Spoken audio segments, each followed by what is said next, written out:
మీరు కూడా చెడిపోయి చివరికి ఆ లోకేష్ గారిలాగా మీరు కూడా చెడిపోయి ఆడు ఎర్ర బుక్ అంటాడు, నువ్వు రప్ప రప్ప అంటావు. ప్రజల దగ్గరికి వెళ్ళేది అధికారం కోరుకునేది రప్ప రప్ప కోసమా? అరే చీకట్లా కన్ను కొడితే అయిపోవాలరా, నోరు తెచ్చి రప్ప రప్ప ఎన్నిసార్లు అంటావు? సిగ్గు శరం ఉండాలి మనకి, ఎన్నిసార్లు అంటారు? అది ఇక అదే పని. చీకట్లో చేయాల్సిన పనులు కూడా పట్టపగలు అసహ్యంగా ఏంటిది? ఇక అదే దానికా నీ రాజకీయం? దానికోసమా? ఆపయ పెద్ద నరికేవాడిని చూసాం, చాలా నరికావు నువ్వు. ఇప్పుడు దాకా ఇప్పుడు వేసావు ఏమన్నా?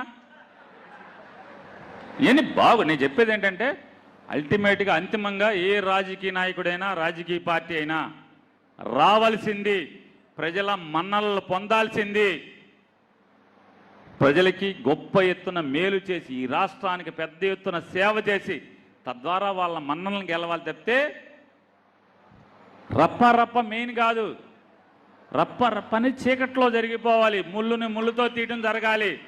అది జనాలకు అనవసరం. నువ్వేం చేస్తున్నావు? రోజు ఇదొక ఏలం వేరికింది ఇదొకటి మాట్లాడుతున్నారు.